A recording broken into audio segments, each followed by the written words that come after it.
지혜야, 엄마 요즘 왜 그렇게 자꾸 물건을 잃어버리시는지 모르겠어. 어제는 리모컨을 냉장고에 넣으셨더라고. 그러니까 내가 말했잖아. 어머님이 치매 초기 증상일 수도 있다고. 솔직히 당신이 더 적극적으로 나서야 하는 거 아니야? 뭘 어떻게 나서라는 거야? 내가 엄마를 어떻게 해보려고 일부러 그러는 것도 아니잖아. 그러니까 내가 방법을 찾아보라고 했잖아. 내가 다 알아봤는데. 산속에 조용한 집 하나가 있대. 거기 보내드리면 어머님도 좋고 우리도 좀 살 것 같고. 산속? 그게 말이 돼? 엄마를 산속에 보내라고? 말이 안 되긴 뭐가 안 돼? 어머님도 편히 쉬실 수 있고 우리도 집안일에 신경 덜 쓸 수 있잖아. 계속 이렇게 살다간 내가 먼저 지치겠어. 아니, 어떻게 그런 생각을 할 수 있지? 엄마를 산속에 버리자는 거랑 뭐가 다르냐고! 어머, 정말 그렇게까지 말할 거야? 버린다는 말이 왜 나와? 내가 지금 어머님을 위해서 좋은 곳을 찾아봤다는 걸 이렇게 매도해? 아니, 그럼 엄마가 그 집에서 혼자 살면서 뭐가 좋겠냐고! 혼자 못 산다는 건 자기 생각이고 내 알아본 바로는 어머님이 그쪽에서 더 건강해지실 수도 있다고요. 보호사 붙이면 되지. 지혜야, 이건 좀 아니야. 그럼 뭐가 맞는데? 어머님을 계속 집에 두고 우리 애들까지 신경 못 쓰게 만드는 게 맞는 거야? 아니면 당신이 회사 일줄이고 집안일 좀 도와주든가요? 그걸 왜 나한테 떠넘겨? 그럼 내가 떠맡아야 해? 어머님 일로 힘든 건 다 내 몫이지? 내가 밥 차리고 뒷정리하고 어머님 잃어버린 물건 찾고. 그래도 이건 그래도 뭐? 차라리 어머님 건강 생각해서 좋은데 모셔드리는 게 더 효도야. 말로만 효도 외치지 말고 행동으로 보여줘. 알았어. 알겠다고. 그만해. 그렇게까지 말할 거 없잖아. 내가 말 안 하면 누가 말해? 됐어. 알아서 해. 정말 책임감 없는 말투네? 그래, 내가 다 알아서 할게. 당신은 그냥 보고만 있어. 치매 초기 증상이 있는 어머니를 산속에 보내버리자니요. 더 좋은 곳도 많을 텐데 왜 며느리는 그런 선택을 한 걸까요? 내용만 보면 며느리가 정말 나쁜 사람처럼 보이는데요. 과연 이들에겐 어떤 사연이 있는지 들어보겠습니다. 안녕하세요. 저는 서울에 사는 71세 강순자라고 합니다. 저는 한때 누구보다도 평범하고 행복한 가정을 꾸리고 살았습니다. 사랑하는 남편 이병수와 함께 두 아이를 키우며 바쁘고도 따뜻한 일상을 보냈죠. 남편은 사업을 통해 우리 가족에게 안정된 삶을 마련해 주었고 저는 남편과 아이들을 위해 하루하루를 정성껏 살아갔습니다. 그런데 어느 날 남편이 갑작스레 세상을 떠나고 말았습니다. 남편이 마지막으로 제게 남긴 말이 아직도 생생합니다. 여보, 우리 아이들 잘 부탁해요. 당신이 이 모든 걸 지켜낼 거라고 믿어. 그 순간 저는 제게 주어진 무게를 깨달았습니다. 남편 없이 홀로 두 아이를 책임져야 한다는 사실이 너무도 막막했지만 남편의 유언을 지키겠다는 마음으로 버티고 또 버텼습니다. 남편이 남긴 재산은 적지 않았습니다. 서울에 있는 아파트, 땅, 그리고 꽤 많은 저축까지. 저는 그 돈을 어떻게 하면 아이들에게 더 나은 미래를 만들어줄 수 있을까 고민했습니다. 아이들이 잘 되기만 한다면 제 모든 걸 다 내어줘도 아깝지 않다는 생각으로 살아왔습니다. 그런데 지금 돌아보니 제가 그렇게 애써온 것이 정말 옳은 선택이었는지 모르겠습니다. 지금 저는 남편이 남긴 아파트에서 혼자 지내고 있습니다. 몸도 마음도 많이 지쳤습니다. 남편의 유언을 지키기 위해 최선을 다했는데 그 과정에서 제가 잃은 것이 너무나 많습니다. 그리고 무엇보다 제 희생을 당연하게 여기며 등을 돌린 자식들로 인해 깊은 배신감을 느끼고 있습니다. 제가 이 이야기를 꺼내는 이유는 제 아픔과 후회를 나누며 비슷한 상황에 계신 분들에게 작은 위로나 교훈을 드리고 싶어서입니다. 오늘은 제가 어떻게 지금의 상황에 이르게 되었는지, 그리고 남편의 마지막 말이 제 삶에 어떤 영향을 미쳤는지 이야기해 보려고 합니다. 끝까지 제 이야기를 들어주시고 공감과 위로의 댓글을 남겨주시면 정말 큰 힘이 될 것 같습니다. 그리고 구독과 좋아요도 잊지 말아주세요. 여러분의 작은 응원이 저에겐 큰 위로가 됩니다. 그럼 이제 제 이야기를 시작해 보겠습니다. 남편 이병수와 저는 30대 초반에 결혼했습니다. 그는 누구보다 성실하고 따뜻한 사람이었고 저희 가족을 위해 정말 열심히 일했습니다. 결혼 초기에는 경제적으로 어려운 날도 있었지만 남편의 노력 덕분에 사업이 점점 자리를 잡으면서 우리 가족은 조금씩 안정된 생활을 누릴 수 있었습니다. 남편은 가족과 보내는 시간을 소중히 여겼습니다. 바쁜 와중에도 주말이면 꼭 시간을 내어 아이들과 놀러 갔죠. 한강에서 돗자리를 펴고 간단한 도시락을 먹으며 웃고 떠들던 날들이 아직도 눈에 선합니다. 아들 동석이는 에너지가 넘쳐서 뛰어다니기 바빴고 딸 은지는 그런 동석이를 바라보며 해맑게 웃곤 했습니다. 저는 그 시절이 참 행복했다고 생각합니다. 비록 가진 건 많지 않았지만 가족이 함께라는 사실만으로도 모든 게 충분했습니다. 남편과 저는 두 아이에게 더 나은 미래를 주고 싶다는 마음 하나로 늘 최선을 다했어요. 남편은 우리 아이들이 훌륭한 어른으로 자랄 수 있도록 끝까지 힘내자는 말을 자주 했습니다. 그 약속을 지키기 위해 남편과 저는 함께 노력했고 두 아이 역시 기대 이상으로 잘 자라주었습니다. 하지만 그 행복은 오래가지 못했습니다. 남편이 세상을 떠난 날, 제 세상도 함께 무너졌습니다. 남편이 세상을 떠나던 날 모든 것이 멈춰버린 듯 했습니다. 병원에서 마지막 숨을 내쉬는 순간 남편은 제 손을 꼭 잡았습니다. 그의 손은 평소처럼 따뜻하지 않았고 힘이 점점 빠져나가는 것이 느껴졌습니다. 눈물이 쉴 새 없이 흘러내렸습니다. 어찌해야 할지 모르는 혼란스러움 속에서 남편의 목소리가 들렸습니다. 여보, 우리 아이들 잘 부탁해. 당신이 잘 키워줄 거라고 믿어. 내가 남겨놓은 재산 다 써도 돼. 그런데 하나만 기억해. 당신이 가장 행복해야 해. 그 말을 듣는 순간 가슴이 터질 것 같았습니다. 그동안 함께했던 시간들이 한꺼번에 떠올랐습니다.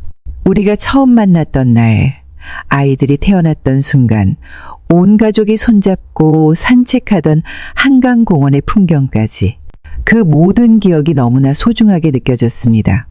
하지만 동시에 그 기억들이 더 이상 이어질 수 없다는 현실이 날카로운 칼처럼 가슴을 찔렀습니다.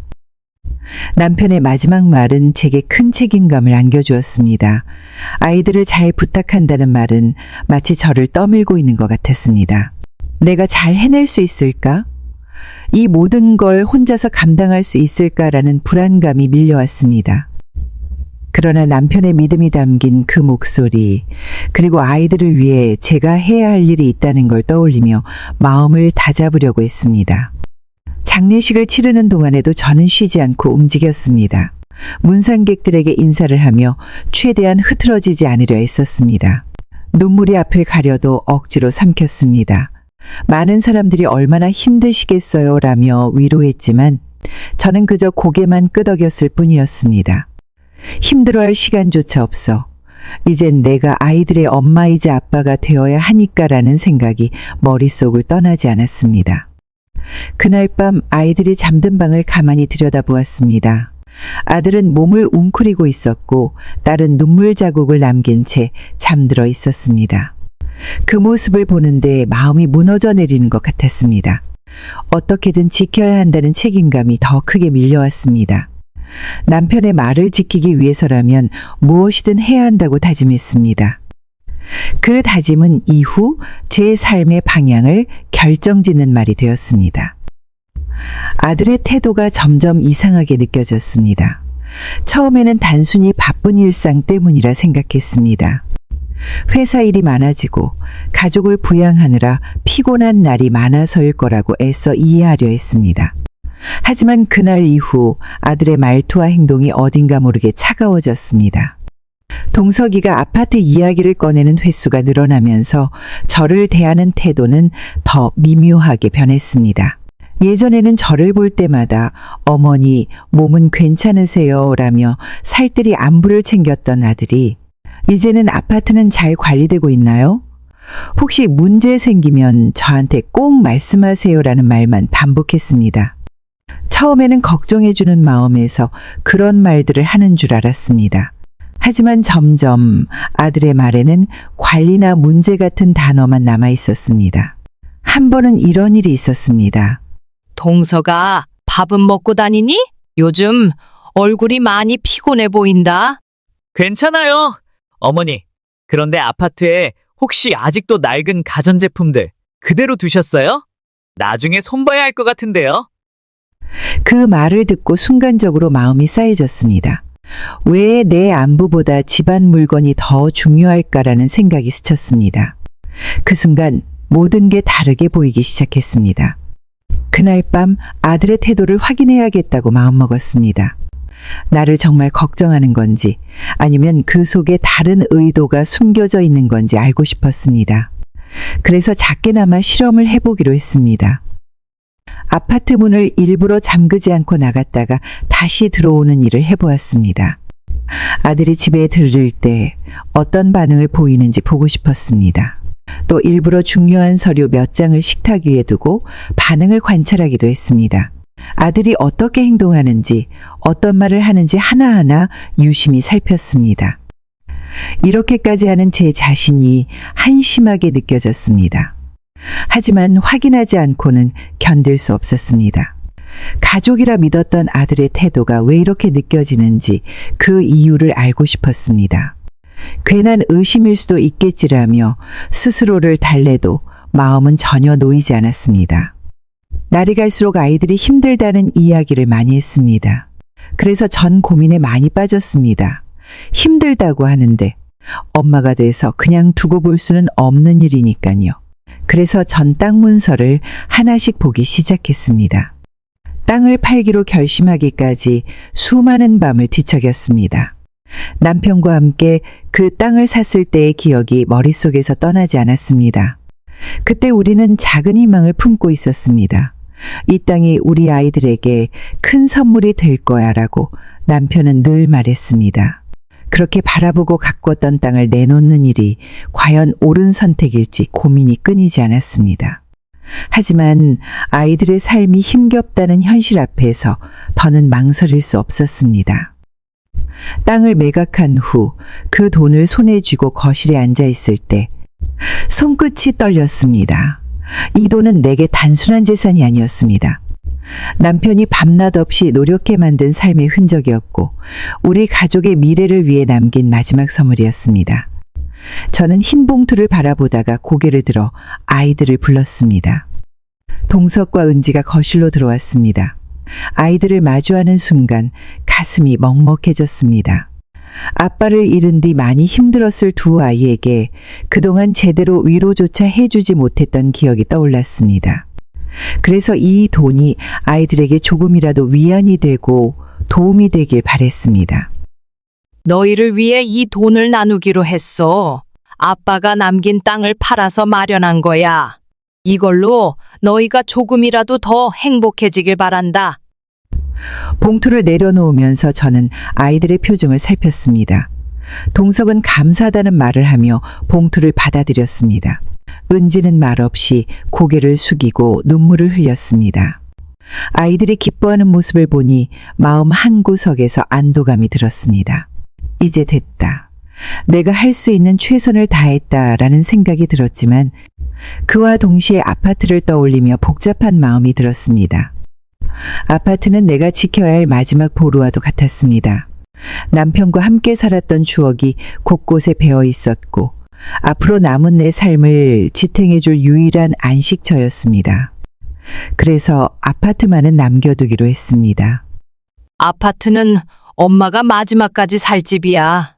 이건 내가 꼭 지켜야 하니까 너희도 이해해 주겠지? 아이들은 고개를 끄덕였지만 그날 밤 저는 아들의 눈빛에서 뭔가 이상한 기운을 느꼈습니다. 그의 표정에는 어딘가 모를 욕심이 스쳐 지나가는 듯 했습니다. 처음에는 단순히 내가 잘못 본 것이라 생각했습니다. 하지만 그 이후로도 아들은 계속 아파트에 대한 이야기를 꺼냈습니다. 어머니, 아파트 상태가 조금 오래돼 보이네요. 요즘엔 리모델링도 간단하니까 한번 알아보시는 건 어떨까요? 그 말을 듣고 웃어넘기려 했지만 마음 한구석에 불안감이 밀려왔습니다. 동석의 말에는 걱정과 배려가 섞여 있었지만 그 이면에 숨겨진 다른 의도가 있는 것 같다는 생각이 떠나지 않았습니다. 며칠 후 아들은 내게 재개발 이야기를 꺼냈습니다. 이 동네가 요즘 재개발 논의가 한창이라던데요. 엄마도 미리 준비해 두시면 좋을 것 같아요. 저는 그 말을 듣는 순간 가슴이 철렁했습니다. 아파트를 두고 무언가 계산하고 있는 듯한 모습이 느껴졌기 때문입니다. 내 마음은 이미 그날 이후로 점점 불안해졌습니다. 남편과 내가 애써 마련한 이 집이 아이들에게는 그저 하나의 부동산으로 보이는 건 아닐까 하는 의문이 떠올랐습니다. 며느리는 늘 밝고 친절했습니다. 처음에는 그녀의 따뜻한 말과 행동이 큰 위안이 되었습니다. 음식을 준비하면서도 설거지를 도와주면서도 언제나 살갑게 말했습니다. 어머님, 제가 도울게요. 어머님은 조금 쉬세요. 그 말에 참 고마운 마음이 들었습니다. 며느리가 이렇게 살뜰히 챙겨주는 걸 보며 혼자라는 외로움이 조금씩 잊히는 것 같았습니다. 며느리도 딸 같다더니 이런 게 그런 건가라는 생각이 들기도 했습니다. 며느리의 그런 모습은 늘 믿음직스러웠고 가족 안에서 서로 돕는다는 느낌이 참 좋았습니다. 하지만 어느 날부터인가 며느리의 행동이 조금씩 달라지기 시작했습니다. 이전에는 그냥 지나가듯 한두 마디씩 던졌던 이야기가 이제는 점점 더 구체적인 형태를 띠어갔습니다. 어머님, 이 아파트는 정말 좋은 곳이에요. 요즘 집값도 많이 오르고 있으니까 관리만 잘하면 정말 대단한 자산이 될 거예요. 처음에는 그저 칭찬으로 들렸습니다. 아파트를 좋게 봐주니 고맙다고 생각했지만 지혜의 관심이 아파트 이야기에만 집중된다는 느낌이 들기 시작하면서 마음 한구석이 묘하게 불편해졌습니다. 며칠 후 며느리는 더 구체적인 말을 꺼냈습니다. 어머님, 요즘 부동산 시장이 변하고 있어서 미리 준비하는 게 좋대요. 명의를 미리 아들 이름으로 돌려두면 나중에 세금 부담도 줄어들고 여러모로 편하다고 하더라고요. 그 말을 들었을 때 순간적으로 온몸이 굳어졌습니다. 왜 이렇게 서두르는 걸까? 내 집인데도 마치 다른 누군가의 계획 속에 들어가 있는 것처럼 느껴졌습니다.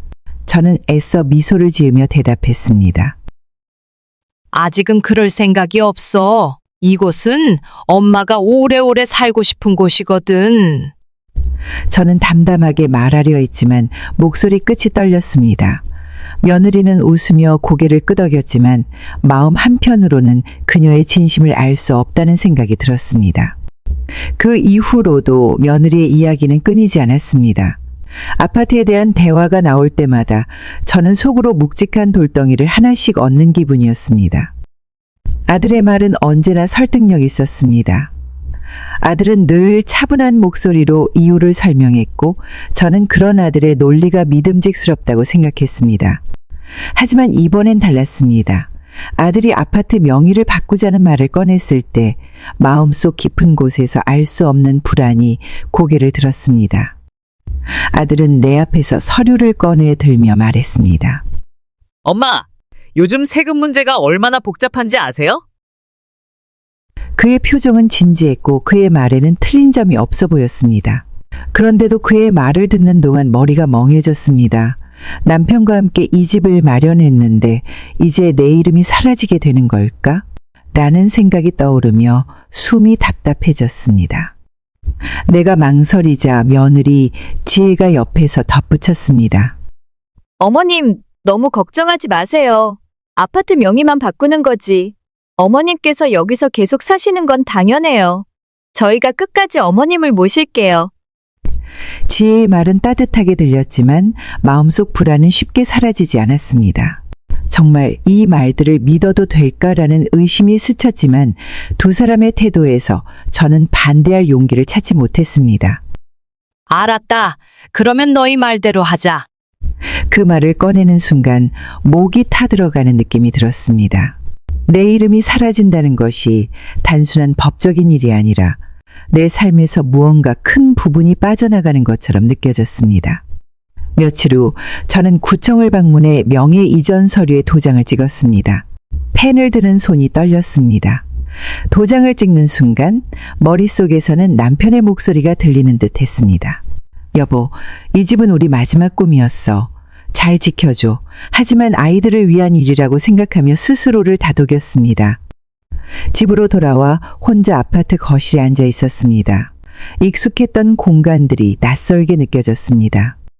소파, 식탁, 벽에 걸린 가족 사진까지 모든 것이 그대로인데 저는 더 이상 이곳의 주인이라는 느낌이 들지 않았습니다.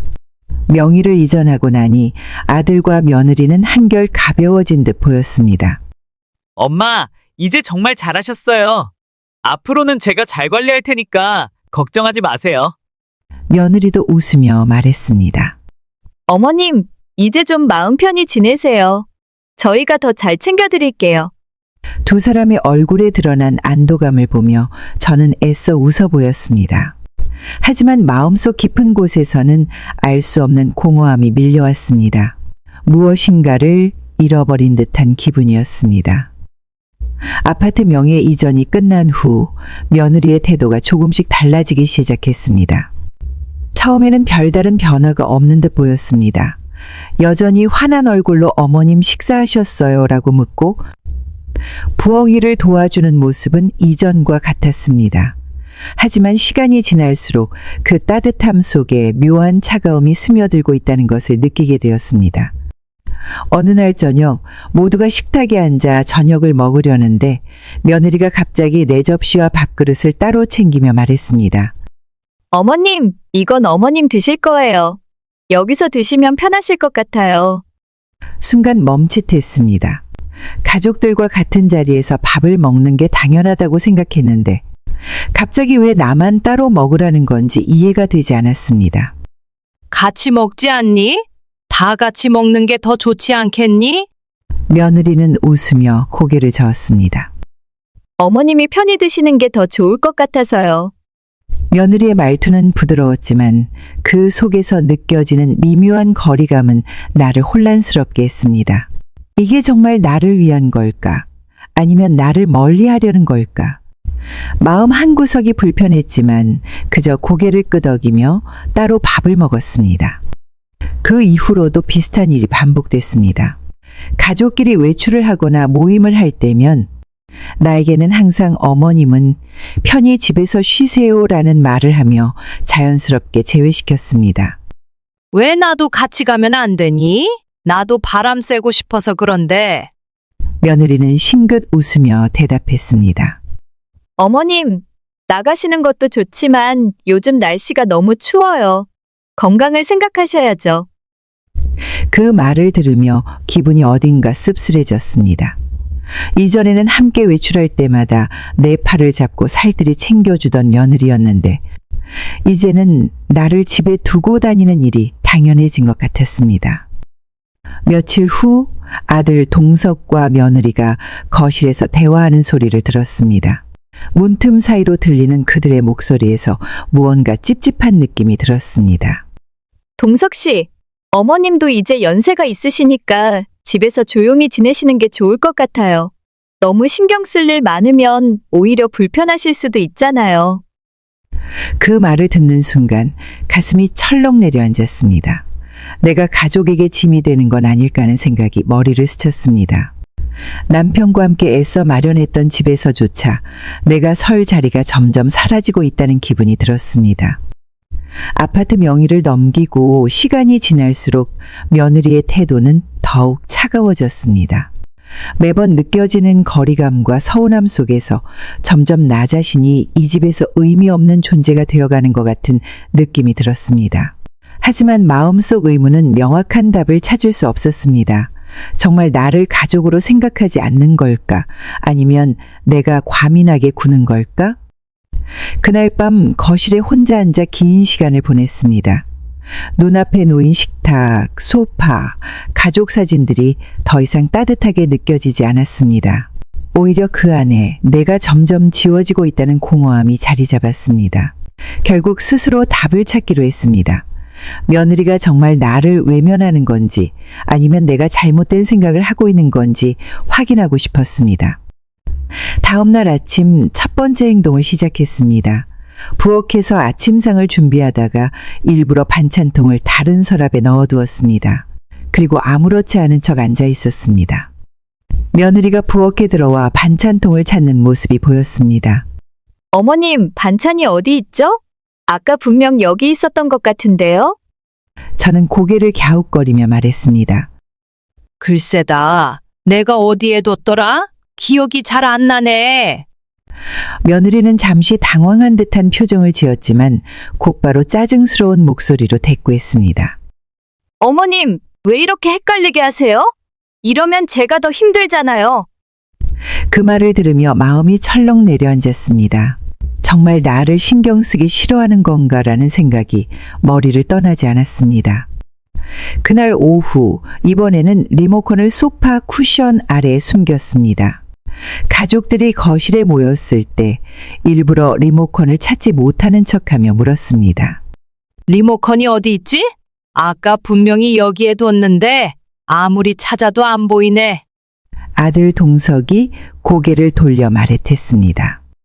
엄마, 여기저기 두지 마시고 한 곳에 좀 두세요. 자꾸 이러시면 불편해요.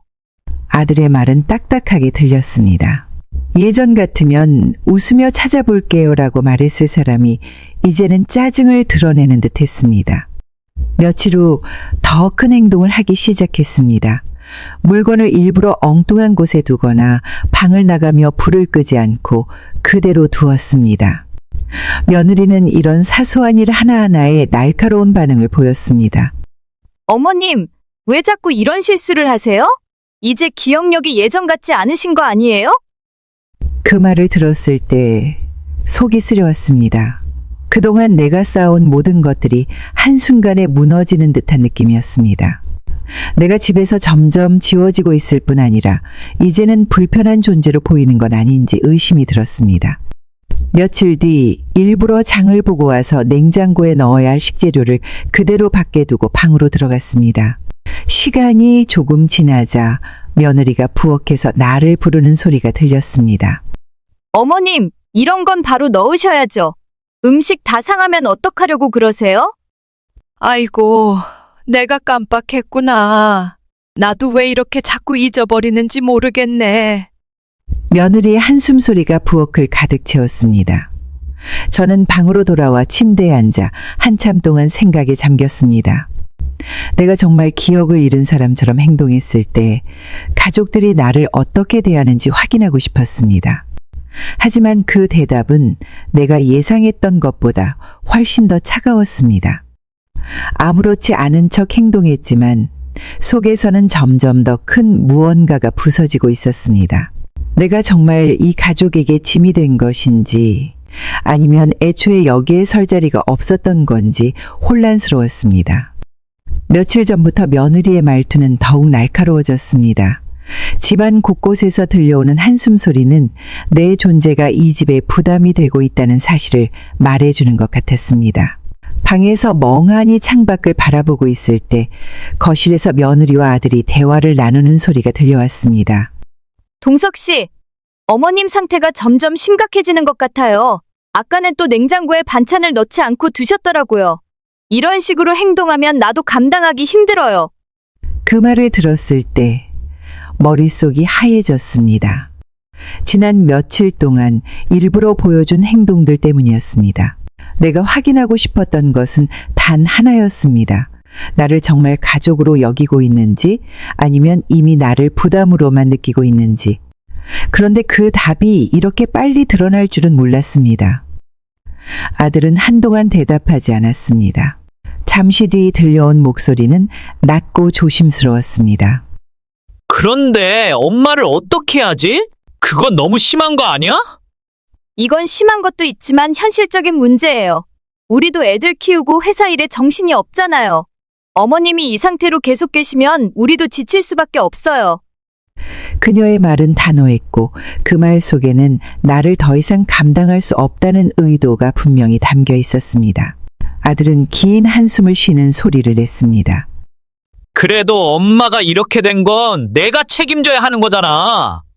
동석 씨, 그럼 내가 어떻게 해요? 나 혼자 다 감당하라는 거예요? 이렇게 힘들면 누구 하나가 무너지기 마련이에요. 어머님을 위해서라도 조용하고 한적한 곳에서 쉬실 수 있게 해드리는 게 맞아요. 그 순간 심장이 내려앉는 기분이었습니다. 내가 이 집에서 짐이 된다는 사실이 이렇게 노골적으로 들어주는 순간이 올 줄은 상상도 못했습니다. 그동안 쌓아온 시간들과 추억들이 모두 한순간에 부정당하는 기분이었습니다. 아들은 여전히 대답하지 않았습니다. 하지만 며느리의 말은 끊임없이 이어졌습니다. 내가 알아봤는데 산속에 조용한 집이 하나 있대요. 공기도 맑고 치매 환자분들이 머물기에 딱 좋은 환경이래요. 어머님이 거기 가시면 우리도 더 잘 챙겨드릴 수 있을 거예요. 그 말을 듣는 순간 온몸에 힘이 빠졌습니다. 그토록 애써 지키고 싶었던 가족이라는 울타리가 이렇게 무너지는 건가 싶었습니다. 모든 것이 낯설게 느껴졌습니다. 아들은 결국 입을 열었습니다. 알겠어. 하지만 너무 갑작스럽게 하면 안 돼. 엄마도 준비할 시간이 필요할 거야. 그 대답에 며느리는 만족한 듯 조용해졌습니다. 저는 문틈 사이로 그들의 얼굴을 볼 수는 없었지만 아들의 대답이 내 가슴에 깊은 흔적을 남겼습니다. 가족이라고 믿었던 그곳에서 밀려나고 있다는 현실이 서서히 다가왔습니다. 그날 밤 거실에 홀로 앉아 남편의 사진을 바라봤습니다. 사진 속에서 웃고 있는 남편의 얼굴은 마치 나를 위로하려는 듯 보였습니다.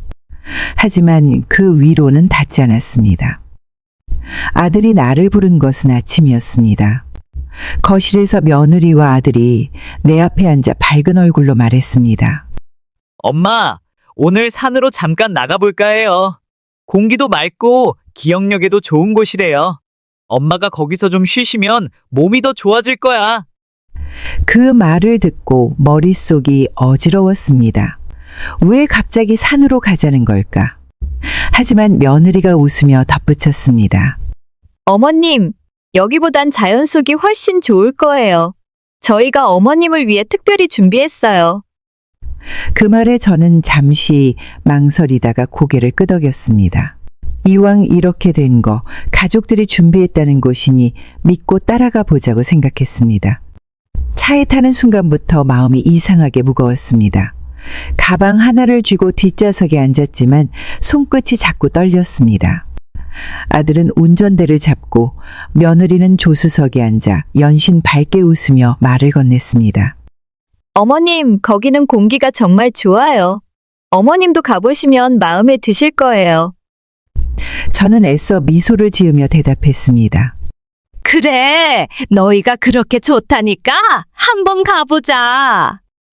차는 도시를 벗어나 산길로 접어들었습니다. 차창 밖으로 보이는 풍경은 점점 더 한적해졌습니다. 처음에는 푸른 나무들이 반겨주는 것 같아 마음이 조금 놓이는 듯 했지만 길이 좁아지고 차가 흔들릴수록 어딘가 낯설고 불안한 기운이 몰려왔습니다. 차 안에서 며느리는 계속 대화를 이어갔습니다. 오늘 준비한 음식 이야기, 다음에 가족 여행을 가자는 이야기. 하지만 저는 제대로 들리지 않았습니다.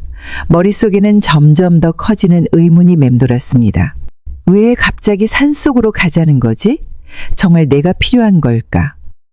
차는 한참을 달려 어느새 낡고 오래된 집 앞에 멈춰섰습니다. 집은 산속 깊숙이 자리 잡고 있었습니다. 창문은 오래되어 빛바랜 흔적이 보였고 마당에는 잡초가 무성했습니다. 엄마, 여기야. 여기서 좀 쉬면 정말 좋을 거야. 자연 속에서 지내면 기억력도 좋아지고 건강도 더 좋아질 거라고 하더라.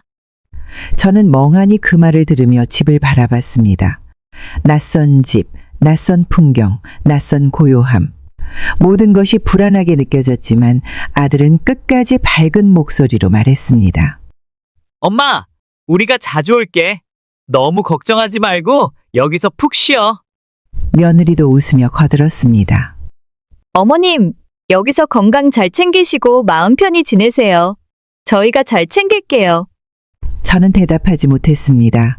그냥 고개만 끄덕였습니다. 가족을 믿으려 했습니다. 하지만 차가 떠나고 집 앞에 혼자 서 있을 때 그 모든 믿음이 한순간에 흔들렸습니다. 차 소리가 멀어지고 완전한 정적이 찾아왔습니다. 아이들이 떠나는 걸 보고 급하게 핸드폰을 찾았습니다. 하지만 핸드폰은 어디에도 있지 않았습니다. 분명 챙겨온 것 같은데 왜 없는지 이해를 할 수 없었습니다. 그제야 눈물이 흐르기 시작했습니다. 손으로 입을 막고 흐느끼는 소리가 새어나오지 않게 했었습니다. 여기가 내가 머물 곳이라고? 정말 여기서 나를 두고 가는 거야? 가슴이 철렁 내려앉는 것 같았습니다. 텅 빈 집 안으로 들어가 낡은 의자에 앉았습니다. 방 안에는 오래된 나무 냄새와 쓸쓸한 기운이 가득했습니다. 멀리서 바람 소리가 창문 틈새로 들어왔습니다. 저는 의자에 앉아 주위를 둘러보았습니다. 그 순간 마음 한구석에서 남편이 나를 바라보는 듯한 느낌이 들었습니다.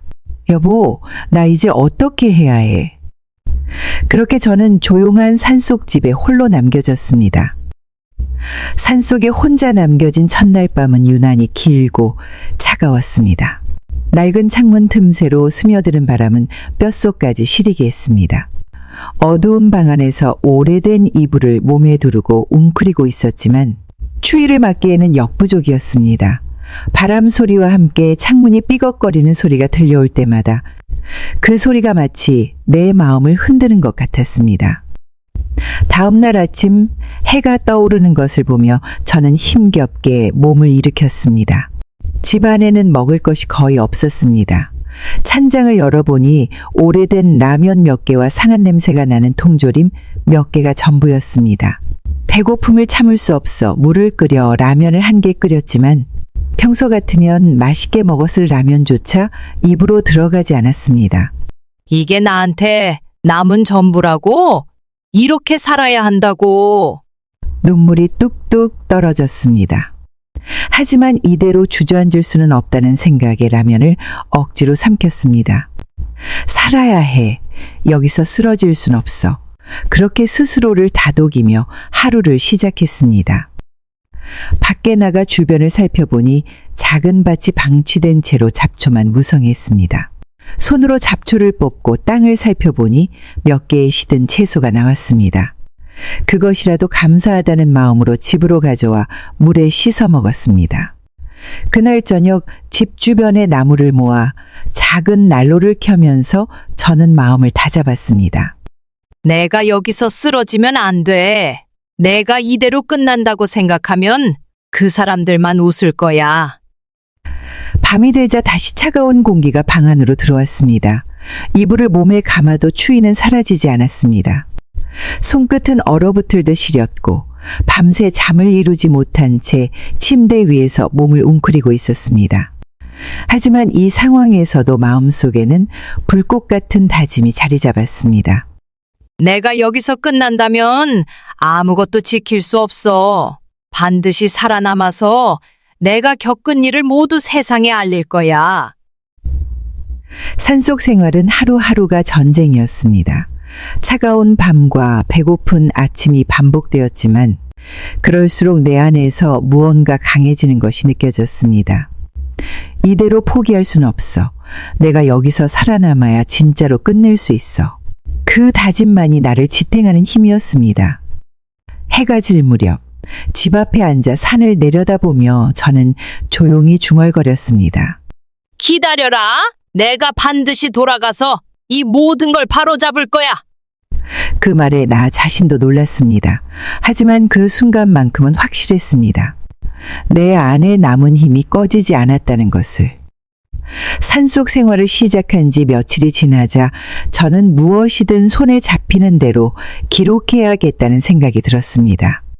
내 삶이 여기서 멈춘다면 이곳에서의 고통과 배신을 아무도 알지 못한 채 사라질 것 같다는 두려움 때문이었습니다. 낡은 서랍 속에서 작은 공책 하나를 발견했습니다. 먼지가 쌓여 누렇게 변한 표지와 바랜 종이들이 담긴 공책을 손에 쥐고 오래된 볼펜을 찾아냈습니다. 손끝에서 느껴지는 공책의 질감이 낯설었지만 저는 그 공책이 내 목소리가 될 수 있다고 믿었습니다. 난로 앞에 앉아 공책을 펴는 순간 눈물이 흘러내렸습니다. 무엇부터 써야 할지 몰라 펜만 쥐고 한참을 앉아 있었습니다. 내 삶에서 벌어진 모든 일이 머릿속에서 소용돌이 쳤습니다. 아파트 명의를 넘기던 순간 가족들과 식사를 함께하지 못하던 날들, 그리고 이 낯선 산속집으로 떠밀리던 그날의 모습까지 모든 기억이 한꺼번에 떠올라 손이 떨렸습니다. 조심스레 첫 번째 페이지에 글을 쓰기 시작했습니다. 내가 기록을 남기는 이유는 분명하다. 내가 겪은 모든 것을 세상에 알리고 다시는 이런 일이 반복되지 않게 하기 위해서다. 글을 쓰면서 점점 내 마음속 분노와 슬픔이 종이에 새겨지는 느낌이 들었습니다. 명예 이전 서류에 도장을 찍던 순간의 손떨림, 며느리의 차가운 말투, 그리고 아들이 내 눈을 마주치지 못하던 그날의 표정을 떠올리며 글을 이어갔습니다. 내가 믿었던 사람들에게 이런 배신을 당할 줄은 몰랐다. 내가 희생한 모든 것들이 이렇게 무너질 줄은 정말 몰랐다. 눈물이 종이에 떨어져 글씨가 번지기도 했습니다. 하지만 멈출 수 없었습니다. 이 기록은 나의 유일한 무기가 될 것이라고 믿었습니다. 내가 겪은 고통을 누군가 알게 되면 언젠가는 누군가 나를 위해 대신 목소리를 내줄 것이라 믿고 싶었습니다. 며칠 뒤 작은 사건 하나도 빼놓지 않고 공책에 적기 시작했습니다. 내가 산속에서 땔감을 모으던 이야기, 굶주림을 견디며 잡은 물고기 이야기, 그리고 눈을 감아도 잊히지 않는 가족들의 얼굴까지. 기록을 하다 보면 가슴이 아파오고 눈물이 앞을 가리는 순간도 많았습니다. 하지만 공책의 페이지가 채워질수록 내 마음속에는 희미한 희망이 생겼습니다. 내가 여기서 겪은 일을 글로 남기는 것이 내가 아직 살아있다는 증거처럼 느껴졌습니다. 어느새 공책은 나에게 하루를 버티게 해주는 유일한 도구가 되었습니다. 손끝에 묻은 잉크를 보며 저는 다짐했습니다. 언젠가는 이 기록이 나를 다시 세상으로 이끌어 줄 것이라고. 차가운 바람이 온몸을 휘감고 손끝은 얼어붙을 듯이 시렸습니다. 산속 생활을 시작한 지 몇 주가 지났지만 몸은 여전히 추위와 배고픔에 적응하지 못했습니다. 나무를 주워 난로에 불을 피우며 매일같이 하루를 겨우 버티는 생활이 계속되었습니다. 그러던 어느 날 집 밖에서 발소리가 들렸습니다. 처음엔 바람 소리라고 생각했지만 점점 또렷해지는 발소리는 누군가가 이곳에 온다는 것을 말해주고 있었습니다. 문을 열어보니 낯선 여인이 앞에 서 있었습니다. 얼굴에 세월의 흔적이 고스란히 담긴 중년 여성이 손에 보자기를 들고 서 있었습니다. 아이고, 여기 사람이 살고 있었네요. 이렇게 추운 날 혼자 계시면 어쩌려고 그래요? 놀란 마음을 애써 감추며 물었습니다. 누구신데 이곳까지 오셨나요? 박금수는 보자기 안에서 김이 모락모락 나는 음식을 꺼내놓으며 말했습니다. 저는 근처 마을에 사는 박금순이라고 해요. 이 집 근처를 지나가다 불빛이 보여서 왔어요. 혼자 계시는 줄은 몰랐네. 여기 따뜻한 국하고 담요 좀 가져왔으니 드세요. 그 말을 듣는 순간 온몸이 풀리는 것 같았습니다. 그동안 차가운 밥과 물로 겨우 연명하던 나날이 스쳐 지나갔습니다. 금순이 건네준 따뜻한 국은 손끝에서부터 내 몸을 녹이는 듯했습니다. 눈물이 왈칵 쏟아졌습니다. 이렇게까지 챙겨주시다니 정말 감사합니다. 박금수는 조용히 미소를 지으며 나를 바라봤습니다. 나도 비슷한 일을 겪었어요. 믿었던 사람에게 배신당하고 혼자 남겨졌을 때 얼마나 힘들었는지 모릅니다. 하지만 끝까지 싸웠어요. 그리고 이겨냈지요. 그 말을 듣고 손이 멈췄습니다. 금순의 눈에는 깊은 아픔과 결연함이 동시에 담겨 있었습니다. 그녀의 말은 단순한 위로가 아니라 자신이 살아온 이야기를 나누며 전하는 진심이었습니다. 혼자서 힘들겠지만 포기하지 마세요. 세상은 가만히 있으면 절대 알아주지 않아요. 싸우셔야 합니다. 그날 밤 금순이 가져다 준 담요를 덮고 생각에 잠겼습니다. 그녀의 말은 내게 새로운 불씨를 심어준 것 같았습니다. 혼자가 아니라고 느껴지는 순간 마음 한구석에 남아있던 희망이 다시 살아났습니다. 나도 싸워야겠구나. 이렇게 끝날 수는 없어. 작은 산속 집안에는 여전히 추운 바람이 불었지만 마음만큼은 그 어느 때보다 따뜻하게 느껴졌습니다. 어느 날 창밖에서 작은 인기척이 들렸습니다. 누구의 발소리인지 확신할 수 없었지만 멀리서부터 서성이는 그림자가 보였습니다. 낯선 이가 아니라고 느꼈습니다. 문을 열고 나가보니 그곳에 서 있는 사람은 딸 은지였습니다. 은지는 나를 보자마자 손으로 입을 막고 울음을 터뜨렸습니다. 울음을 삼키려는 듯 떨리는 어깨와 붉어진 눈은 내가 무엇을 겪고 있는지 알고 있다는 것을 말해주고 있었습니다. 엄마, 정말 죄송해요. 제가 용기가 없었어요. 오빠랑 싸울 자신이 없었어요. 그 말을 듣는 순간 가슴 깊은 곳에서 무언가 터져나오는 것 같았습니다. 딸이 가진 그 죄책감과 미안함이 고스란히 내게 전달되었습니다. 하지만 그보다 더 큰 것은 딸이 내 앞에 와 있다는 사실이었습니다. 그녀가 먼 산길을 따라 이곳까지 찾아왔다는 사실이 나를 위로했습니다. 은지야, 울지 마라.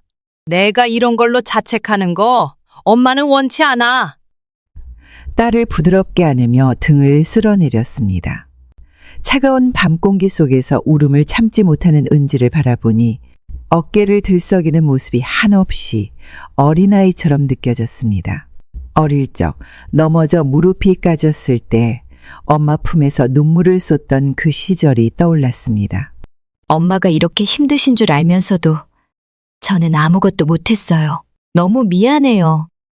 저는 딸의 손을 꼭 잡고 눈물을 닦아주었습니다.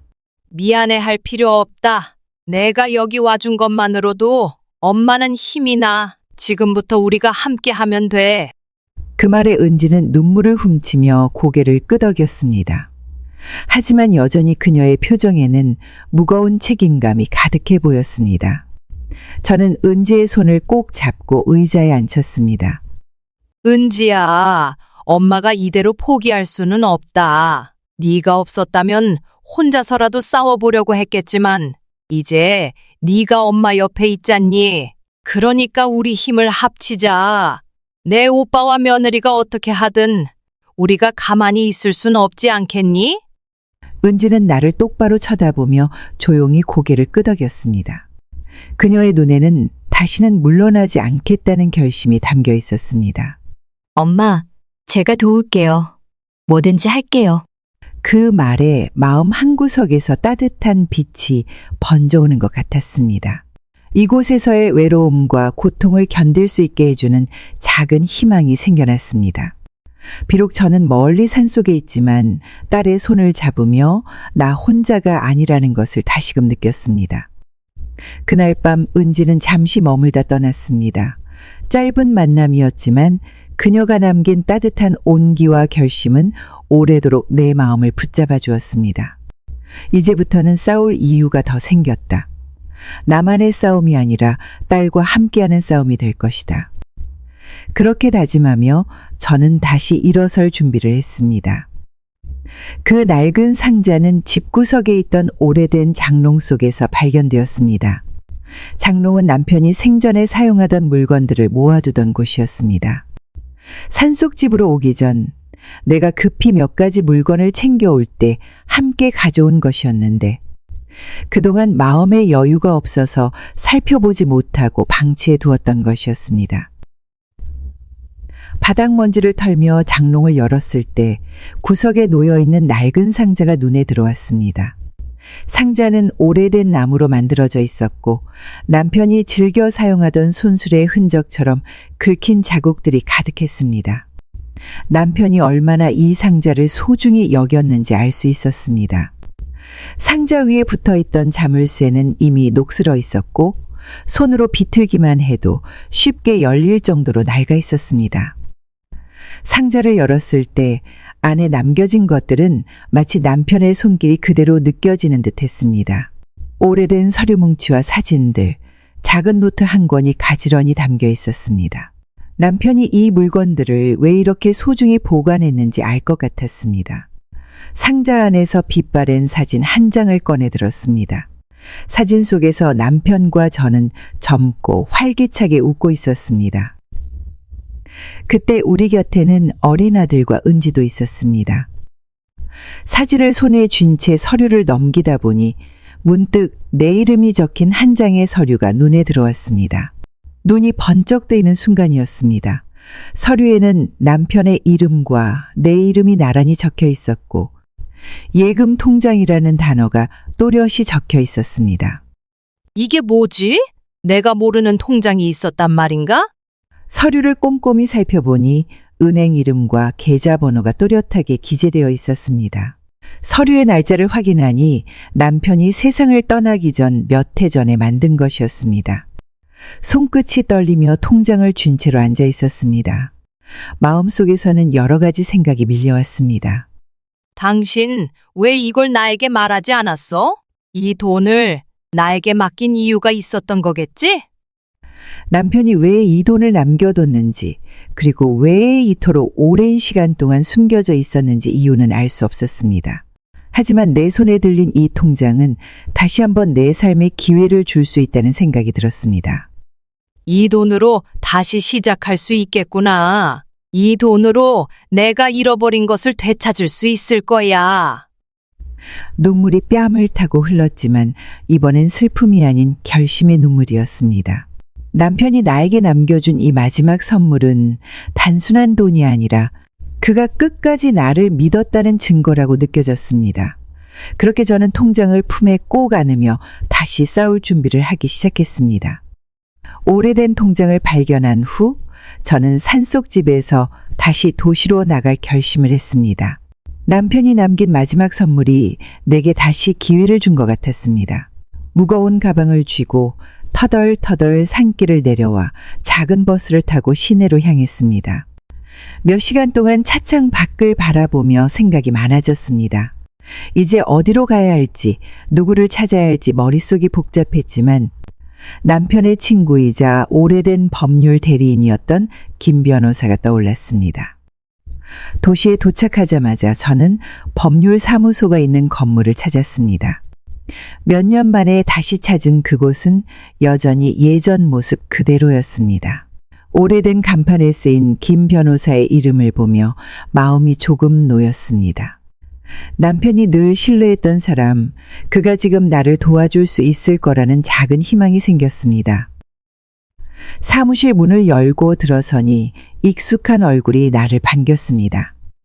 김 변호사는 여전히 단정한 모습으로 책상 앞에 앉아 있었습니다. 나를 보자 놀란 얼굴로 자리에서 일어났습니다. 강 여사님, 여기까지 어떻게 오셨어요? 무슨 일이세요? 그의 말에 눈물이 핑 돌았습니다. 오랜만에 만난 따뜻한 얼굴과 진심 어린 목소리가 나를 위로했습니다. 하지만 울음을 삼키며 천천히 이야기를 시작했습니다. 변호사님, 제가 도움을 요청하려고 왔어요. 남편이 남긴 재산 중 아파트가 제게 정말 중요했는데 그걸 아들 이름으로 넘겼습니다. 그런데 이제는 저는 멈칫하며 말을 이었습니다. 남편이 남긴 재산과 가족의 배신 그리고 산속으로 쫓겨나게 된 이야기를 꺼내는 동안 눈물이 끊임없이 흘렀습니다. 김 변호사는 내 말을 묵묵히 들으며 조용히 고개를 끄덕였습니다. 이야기를 다 끝낸 후 저는 손에 쥔 통장을 그에게 내밀었습니다. 남편이 남긴 통장을 발견했습니다. 이 돈으로 다시 시작하고 싶어요. 제가 무엇을 해야 할지 모르겠지만 이대로 포기할 수는 없습니다. 김 변호사는 통장을 살펴보더니 깊은 숨을 내쉬며 입을 열었습니다. 여사님, 지금부터 하나씩 차근차근 해결합시다. 아파트 명의 이전 문제도 여사님이 겪으신 일도 법적으로 다룰 방법이 있습니다. 그의 말은 내게 큰 위로가 되었습니다. 내가 잃어버렸다고 생각했던 모든 것을 되찾을 수 있다는 가능성을 들으니 오랜만에 마음속에 작은 희망이 피어오르는 것 같았습니다. 여사님, 이 일은 쉽게 해결되지는 않을 겁니다. 하지만 제가 끝까지 함께 할 테니 걱정하지 마세요. 저는 그의 말에 고개를 끄덕이며 조용히 대답했습니다. 감사합니다. 변호사님, 정말 감사합니다. 그날 사무실을 나오며 저는 오랜만에 마음 한구석이 가벼워지는 것을 느꼈습니다. 아직 해야 할 일이 많았지만 혼자가 아니라고 느껴지는 순간 다시 일어설 힘이 생겼습니다.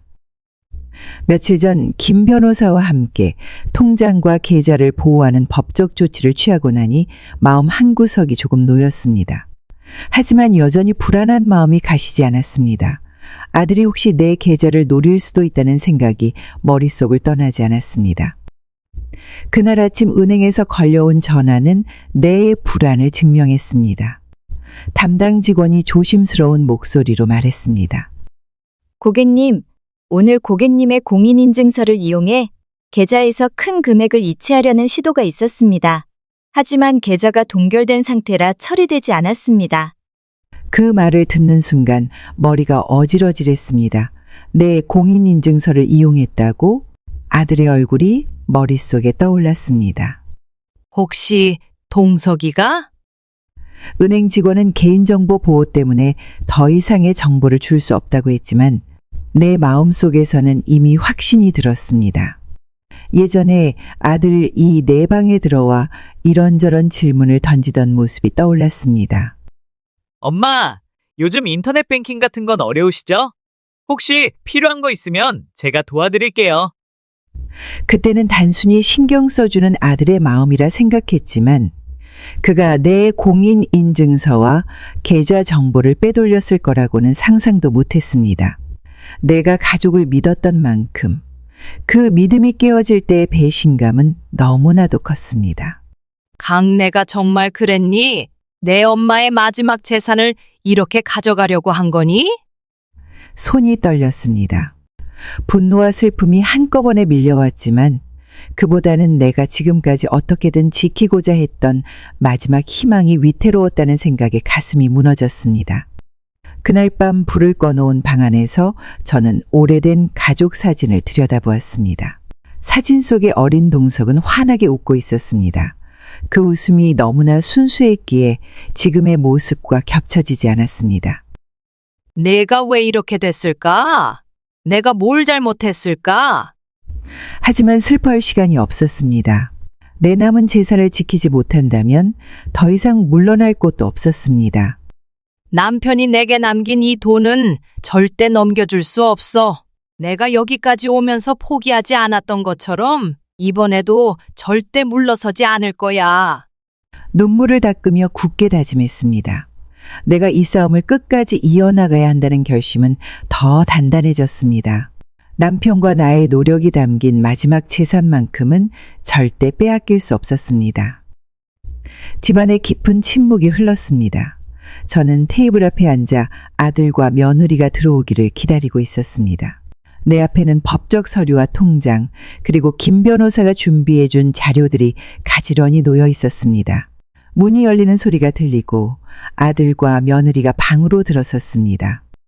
아들은 나를 보며 어색하게 웃었고 며느리는 미소를 띠며 조심스럽게 물었습니다. 어머님, 갑자기 부르셔서 무슨 일이세요? 저는 조용히 손에 쥔 종이를 들어보였습니다. 마음이 떨렸지만 오늘은 물러서지 않겠다고 결심했습니다. 너희를 부른 이유는 간단해. 나는 내 재산을 되찾을 거야. 그리고 너희는 법적으로 처벌받게 될 것이야. 그 말을 들은 순간 아들의 얼굴이 굳었습니다. 그는 당황한 듯 말을 더듬으며 물었습니다. 엄마, 그게 무슨 말이야? 무슨 일이 있었길래? 저는 그의 말을 끊고 단호하게 대답했습니다. 내가 내 공인인증서를 훔쳐서 돈을 빼내려 했다는 걸 이미 알고 있어. 그리고 이 집과 아파트까지 내가 얼마나 너희를 믿었는지 생각하면 가슴이 미어진다. 하지만 이제는 더 이상 참지 않을 거야. 며느리는 울먹이며 한 걸음 앞으로 나왔습니다. 어머님, 저희가 그렇게까지 한 건 아니에요. 상황이 너무 힘들어서 그랬던 거지. 어머님이 이렇게까지 하시는 건 너무하시잖아요. 그녀의 눈물과 목소리는 애원하는 듯 보였지만 저는 흔들리지 않았습니다. 내가 너희를 믿고 희생한 세월이 몇 년인지 아니? 그런데 그 믿음을 너희가 이렇게 짓밟아 놓고 지금 와서 힘들어서 그랬다고 변명하니? 아들은 아무 말도 하지 못한 채 고개를 떨구고 있었습니다. 며느리는 여전히 눈물을 흘리며 손을 모으고 나를 바라봤습니다. 어머님, 제발 한 번만 봐주세요. 저희도 살려고 한 거예요. 저는 깊은 숨을 내쉬며 두 사람을 똑바로 바라봤습니다. 아무리 이해해 보려고 해도 너무 괘씸해서 안 되겠다. 치매 걸린 척을 했다고? 날 무시하고 이 산속에 버려? 너희는 엄마가 그 정도 존재밖에 안 되는 거지? 말을 마친 후 방 안에는 무거운 침묵이 흘렀습니다. 그들은 아무 말도 하지 못했고 저는 조용히 자리에서 일어났습니다. 문을 열고 나가며 다시는 과거로 돌아가지 않겠다고 다짐했습니다. 내 마음은 무겁지만 단단했습니다. 이 싸움은 나를 위해 그리고 남편이 남긴 모든 것을 지키기 위한 것이었습니다. 마을 회관은 작은 공간이었지만 이날만큼은 많은 주민들이 모였습니다. 사람들이 웅성거리는 소리와 의자 끄는 소리가 뒤섞인 가운데 저는 앞쪽에 서서 마이크를 손에 쥐고 있었습니다. 손끝이 떨렸지만 오늘은 반드시 이 이야기를 꺼내야만 한다는 마음으로 자리에서 일어섰습니다. 여러분, 오늘 제가 이 자리에 선 이유는 제가 그동안 겪었던 일을 모두에게 알리기 위해서입니다. 처음 몇 마디를 꺼내는 순간 목이 메었지만 사람들이 조용히 집중하기 시작하자 차분하게 숨을 고르며 말을 이어갔습니다.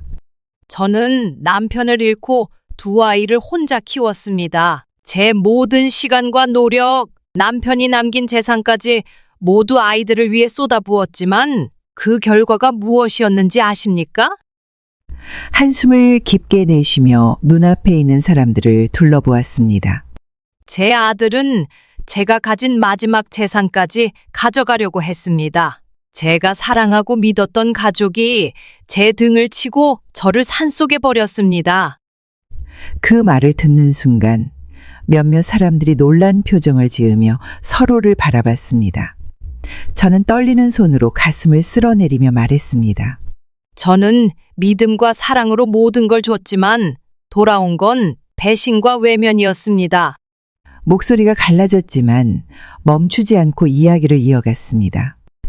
내 아들과 며느리가 아파트를 빼앗으려 했던 일, 공인인증서를 몰래 가져가 돈을 인출하려 했던 시도, 그리고 나를 외딴 산속으로 내몰았던 날들의 이야기를 낱낱이 풀어놓았습니다. 여러분, 제가 이렇게까지 이야기하는 이유는 저를 위해서가 아닙니다. 제가 겪은 이 일이 다른 누구에게도 일어나지 않기를 바라기 때문입니다. 사람들의 시선은 점점 더 진지해졌습니다. 몇몇은 고개를 끄덕이며 내 이야기에 귀를 기울였고 어떤 이들은 눈물을 훔치고 있었습니다. 저는 이제야 깨달았습니다. 가족이라 해서 모두가 믿을 수 있는 건 아니란 걸 저는 너무 늦게 알았지만 여러분은 그렇지 않기를 바랍니다. 모든 이야기를 끝내고 나니 회관 안은 적막해졌습니다. 누군가 박수를 치기 시작했고 이내 많은 사람들이 격려의 박수를 보내왔습니다. 저는 그 자리에 서서 마을 주민들의 얼굴을 바라보았습니다. 그들의 따뜻한 반응 속에서 처음으로 진심 어린 위로를 느꼈습니다. 여러분, 감사합니다. 이 싸움은 끝나지 않았지만 여러분의 지지가 저에게 큰 힘이 됩니다. 박수가 이어졌고 저는 조용히 자리로 돌아와 앉았습니다. 내 이야기가 그들의 마음속에 작은 씨앗처럼 남아있기를 바라며 다시 한번 스스로를 다잡았습니다. 법정에서 판결이 내려지는 그날, 저는 떨리는 손을 맞잡고 판사의 입을 바라보았습니다. 긴 재판 과정 동안 마음속으로 얼마나 많은 날들을 돌아보았는지 모릅니다. 변호사 김 선생님이 내 곁에서 힘이 되어 주었지만 결과를 들을 때까지 마음속 불안은 사라지지 않았습니다. 판사가 천천히 판결문을 읽어 내려가기 시작했습니다. 이번 사건에 대한 판결을 말씀드리겠습니다. 피고는 원고에게 해당 재산을 반환할 의무가 있습니다. 또한 공인인증서 무단 사용과 관련된 법적 책임을 지게 될 것입니다. 그 말을 듣는 순간 온몸이 풀리는 것 같았습니다. 눈물이 왈칵 쏟아질 뻔했지만 참고 숨을 길게 내쉬었습니다. 긴장이 풀리면서도 마음 한구석에는 쓰라린 감정이 섞여 있었습니다. 내 재산을 되찾은 건 맞지만 왜 이렇게 마음이 복잡한 걸까? 법정을 나서는 순간 기자들이 몰려들어 질문을 쏟아냈습니다. 저는 그들의 질문에 대답하지 않고 조용히 걸음을 옮겼습니다. 재판 결과가 나왔어도 내가 느끼는 감정은 단순히 승리라고 할 수 없었습니다. 며칠 후 아들과 며느리가 사회적으로 망신을 당했다는 소식을 들었습니다. 사람들은 그들의 잘못을 비난하며 손가락질했습니다. 아들이 운영하던 사업은 곧바로 파산 절차를 밟기 시작했고, 며느리는 주변 사람들에게 등을 돌리며 집안에 틀어박혀 있다는 소식이 전해졌습니다. 그 이야기를 듣고 나서도 마음이 편치 않았습니다.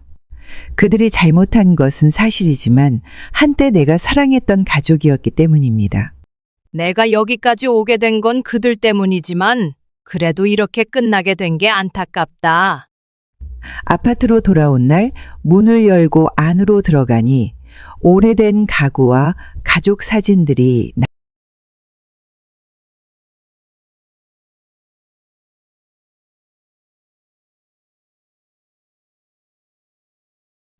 아파트로 돌아온 날 문을 열고 안으로 들어가니 오래된 가구와 가족 사진들이 나를 맞이했습니다. 그 모든 것이 내 자리로 다시 돌아왔지만 예전처럼 따뜻하게 느껴지지는 않았습니다. 거실 창가에 서서 밖을 바라보았습니다. 바람이 불어오는 소리에 마음이 서늘해졌지만 다시는 뺏기지 않겠다는 다짐이 가슴 속에서 살아났습니다. 남편, 나 해냈어요. 당신이 남긴 이 집과 재산, 이제 내가 끝까지 지킬 거예요. 창밖에 노을이 붉게 물드는 것을 보며 눈을 감았습니다. 재판은 끝났지만 내 삶은 이제 새로운 시작을 준비하고 있었습니다. 법정에서의 판결 이후 아들과 며느리는 더 이상 돌이킬 수 없는 상황에 놓이게 되었습니다. 사업의 실패로 모든 재산을 잃은 아들은 사회적으로도 완전히 고립되었습니다. 며느리는 아들과 함께 책임을 져야 하는 상황에서 가족들과의 연락도 끊긴 채 세상과 등을 지고 있었습니다. 그 소식을 들었을 때 마음속에는 복잡한 감정이 가득했습니다. 분노와 안타까움이 교차하며 내가 지금 어디에 서 있는지 스스로에게 묻게 되었습니다. 내가 여기까지 오지 않을 수도 있었을 텐데, 하지만 이건 그 애들이 선택한 길이었어. 며칠 뒤 은지가 나를 찾아왔습니다. 그녀는 주방에서 내게 따뜻한 차를 건네며 조심스럽게 입을 열었습니다. 엄마, 오빠랑 동서 얘기 들었어요. 많이 힘드시죠? 그 말을 듣는 순간 오래 참아왔던 감정이 터져나오는 것 같았습니다. 저는 손에 들고 있던 찻잔을 내려놓고 은지를 바라보며 고개를 끄덕였습니다. 은지야, 그들이 저지른 일 때문에 내가 얼마나 힘들었는지 너도 알고 있을 거야. 그런데도 이렇게 끝나는 걸 보니 마음이 편치 않구나. 은지는 내 손을 꼭 잡으며 말했습니다. 엄마, 이제 그런 생각하지 마세요. 엄마는 그동안 너무 많은 걸 견뎌내셨어요. 이제는 엄마를 위해 살면 돼요.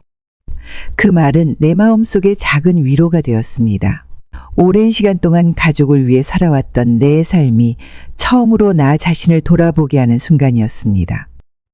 며칠 후 저는 은지와 함께 아들의 집 근처로 찾아갔습니다. 집 앞에 서서 한참 동안 문을 두드리지 못했습니다. 손끝이 떨리고 숨이 가빠지는 것을 느끼며 한 걸음씩 물러섰습니다.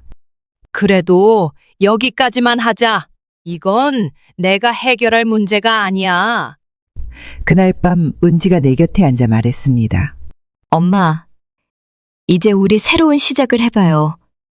저랑 함께 살면서 새로 시작해요. 엄마가 힘든 건 이제 제가 다 도와드릴게요. 딸의 말은 저를 움직이게 했습니다.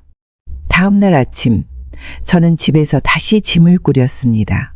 남편의 사진과 오래된 서류들, 그리고 몇 가지 추억이 담긴 물건들을 챙기며 결심했습니다. 은지와 함께라면 새로운 시작도 두렵지 않을 거야. 창밖의 하늘은 맑았습니다. 내 안에 얽혔던 분노와 슬픔도 천천히 걷히고 있다는 것을 느꼈습니다. 저는 은지와 함께 새로운 길을 걸어나갈 준비를 마쳤습니다. 아파트 문을 열고 안으로 들어선 순간 공기가 다르게 느껴졌습니다.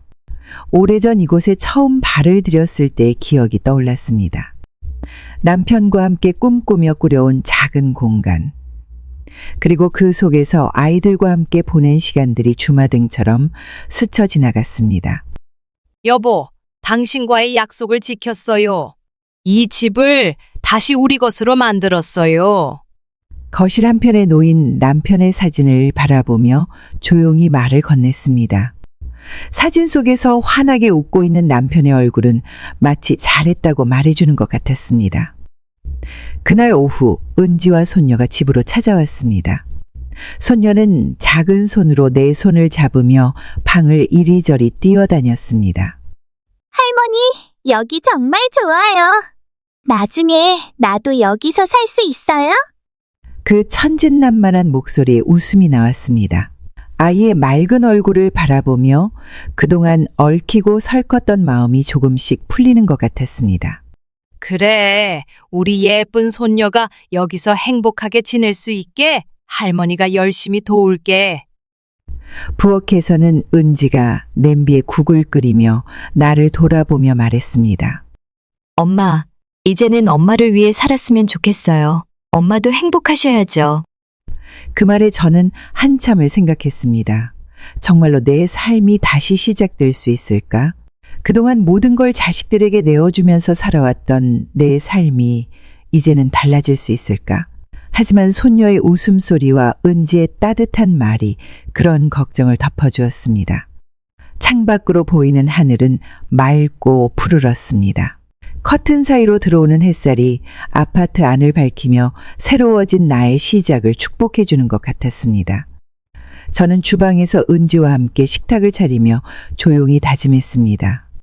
이곳에서 은지와 손녀, 그리고 나 자신을 위해 새로운 추억을 쌓아야겠네. 저녁 식사를 마친 후 거실 소파에 앉아 손녀가 그린 그림을 보며 은지와 한참을 웃었습니다. 그 웃음 속에서 저는 오랜만에 진정한 평화를 느꼈습니다. 저는 천천히 창가로 걸어가 밖을 내다봤습니다.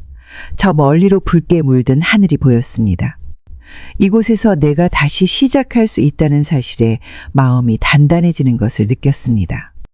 그동안의 이야기를 마무리하며 이 자리에서 제가 전하고 싶은 메시지는 하나입니다.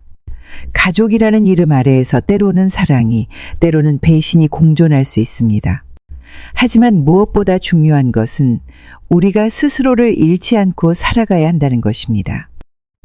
저는 남편과의 약속을 지키기 위해 싸워왔고 제 자신을 지키기 위해 버텨왔습니다.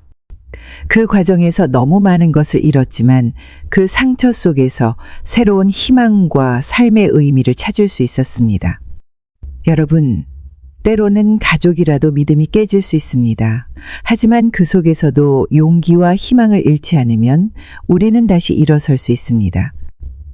저의 이야기가 여러분에게 작은 교훈이 되길 바랍니다. 지금은 새로운 시작을 준비하며 딸 은지와 손녀와 함께 새로운 하루를 만들어가고 있습니다. 그리고 이곳에서 제가 찾은 평화는 여러분도 자신만의 삶 속에서 찾을 수 있기를 바랍니다. 저의 새로운 시작을 응원하신다면 구독과 좋아요, 댓글까지 남겨주세요. 많은 응원 부탁드립니다. 이 이야기를 함께 들어주신 모든 분들께 진심으로 감사드립니다. 여러분도 자신의 삶에서 희망을 잃지 말고 끝까지 자신을 지켜가시길 바랍니다. 감사합니다.